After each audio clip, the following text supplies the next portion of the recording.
Okay, so get myself to the Hopefully we'll see some action soon. I'm tired of just waiting around. the place where the shipbuilding happens. I'll go and do this by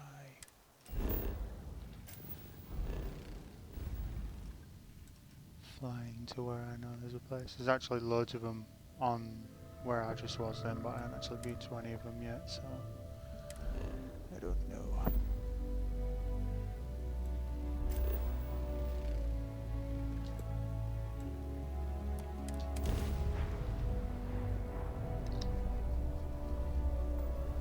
Be advised, you are entering United Colony space. Please maintain course and prepare to be scanned. Alright, we're done.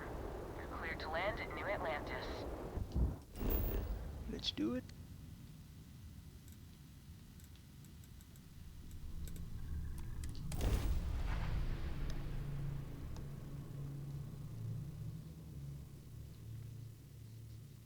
That's like the main ship that you get, or the first one that you get. So this is my ship. It was part of a mission called Secret Summit, where you go to this layer of mantis. It actually looks kind of wrong. Half my ship is in the floor. It's not supposed to be like that.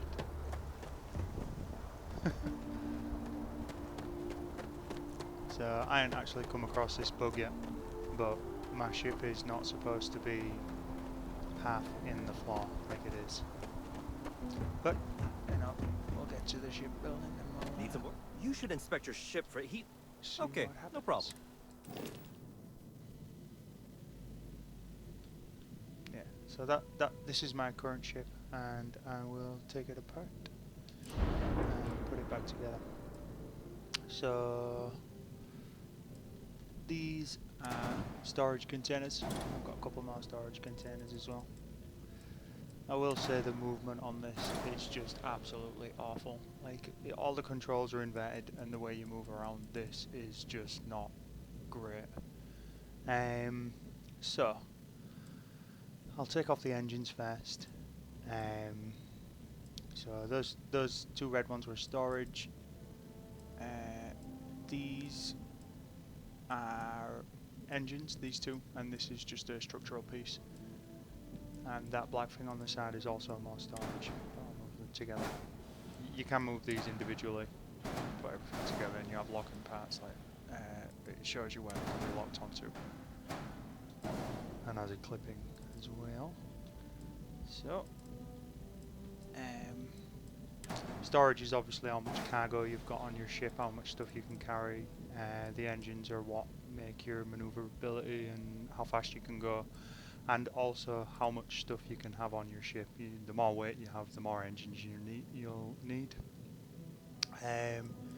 So, captain's quarters and armory. So they are parts of. I think it's just habitats, but might be wrong on that. I think that's right.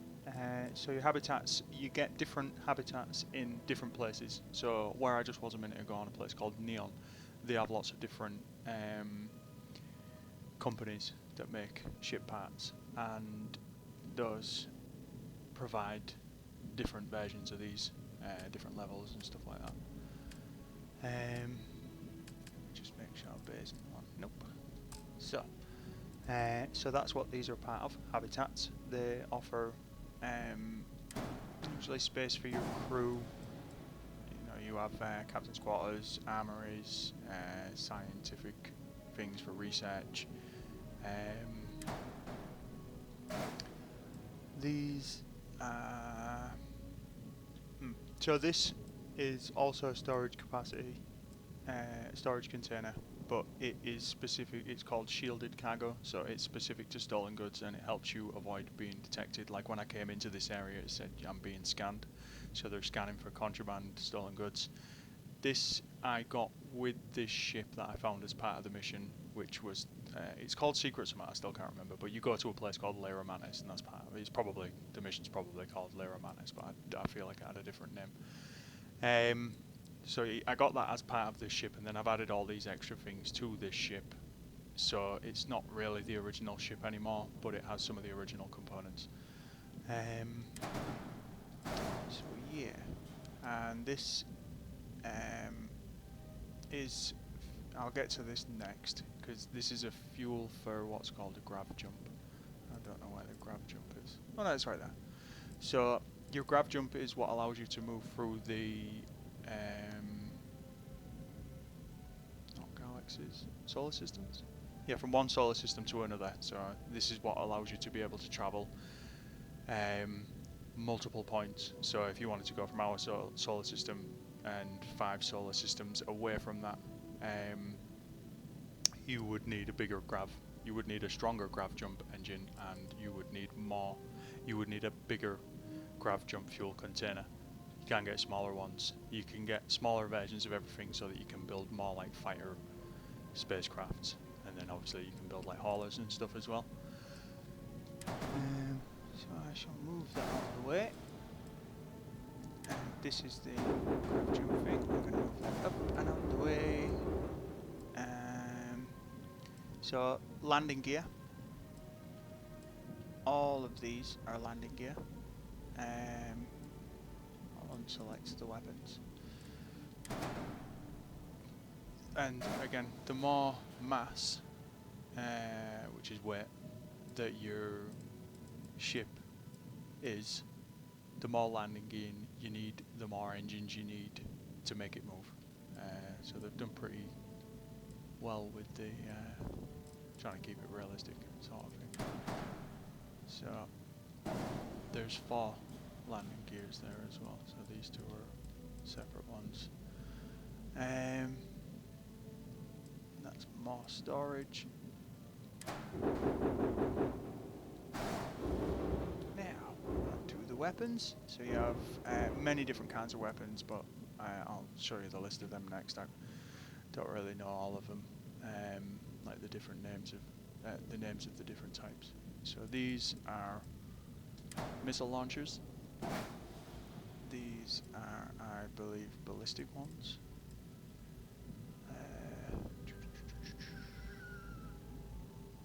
Yeah, I'm not sure, but and I think they're my ballistic ones, and then these ones are my energy weapons. So ballistic are good for taking out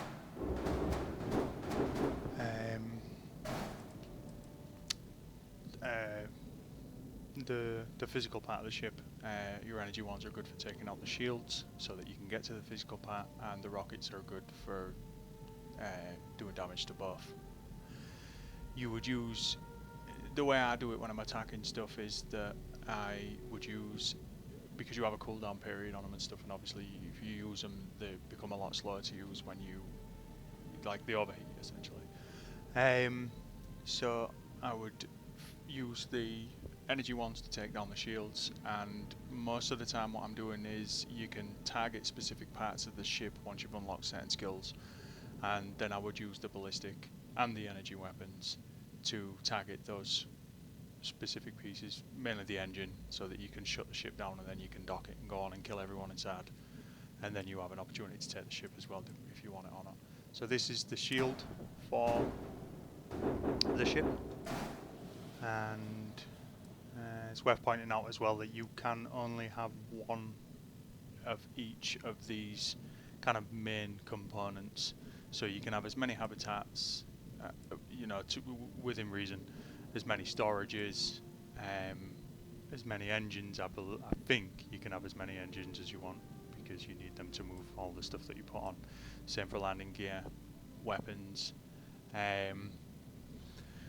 which then comes to, I guess, the point at the top left where all the bars are. So the first 3, weapon 0, weapon 1, weapon 2, So I have 3 weapons. You can only have a maximum of 3 categories of the same weapon. I think that maybe you have to have all the same ones, but I might be wrong about that.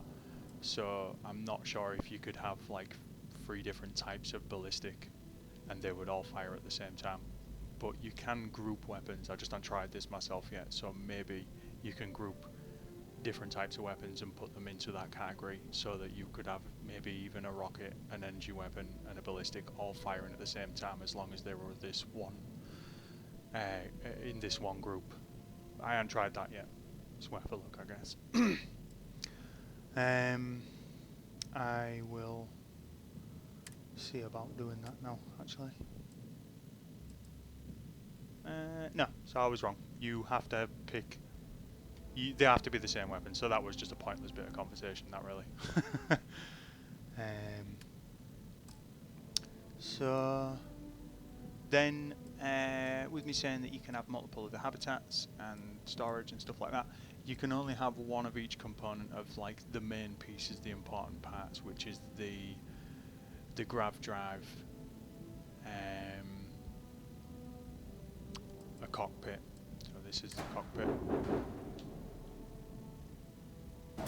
and so I guess the most important component of the ship is the reactor, which is this. So what powers the engines. So now back to the top left. Underneath all those bars, where it has the horizontal bar, so your reactor is what provides those points for you to be able to put into the ones above it. So you have to choose how they're distributed. So you need to provide power for each individual one of those. So you can choose to have, you want to get so many, so you can choose to have all of it in engine, for instance, and then that would make your engines more powerful. You can move at your top speeds. And shields, you could put 3 into your shields, and then you would only be using half the capacity of your shields, which may be effective if you're fighting some weaker enemies. You don't need your shields that much. When your shields go down as well, that's when it's called the hull of your ship starts to take damage, and that's you would have to repair that with. You get ship parts on this. It's basically like a med kit for your ship, and you can use that and it will start repairing your ship. Or you can pay to have it fixed at ship docks, yards, whatever. Shields will regenerate, and so if you can sort of dodge the fight for a bit, you can get your shields back up and go back in. So yeah, so now say top left again, this point system for how you power your things. Weapons, because you can have multiple ones, you could fill up each of these bars full to go all the way to the top. As it's highlighted right now, that's the maximum that I can have with everything that I've got for these parts. You could maximize all of those, but then you would need a reactor to be able to fill all the power spots, or you would just be selective about what you're using it for. So you could still have full power on everything, and not have the power to fill it, but you could choose individually, to have nothing on all of them except engines when you're not fighting and you just want to fly around a bit, and you could do that and you would still have some points to spare on your reactor power. Kind of feel like that's explained it. Weapons, so how you build that up, how you get more for engine, shield and grav drive, because you can only have one of those, you just have to get a good version of it, and that's how you get higher power on those. Sorry, not the engine, sorry. Shield and grav drive, since you can only have a single one of those on your ship, you would just have to have a better version of that to be able to get them points up to the maximum that it can go. Engines, weapons, because you can have multiple of those, you can fill that up by buying multiple of them. You can get more powerful engines, more powerful weapons, and that would fill them up quicker.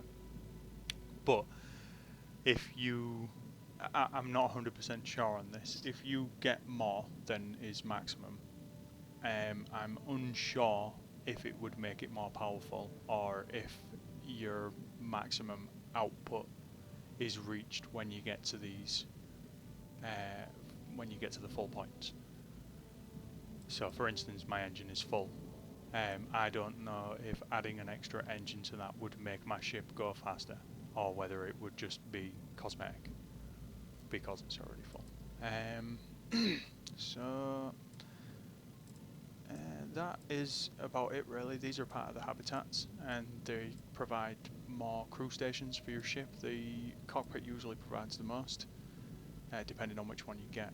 Mine's quite big, so that's probably a wrong statement to make. This one provides me the most out of everything that I've got on my ship.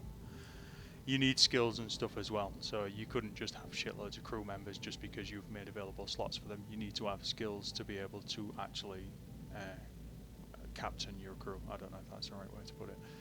And then this is the docking, not the docking bay, the landing bay, so you get in and out of your ship when it's grounded.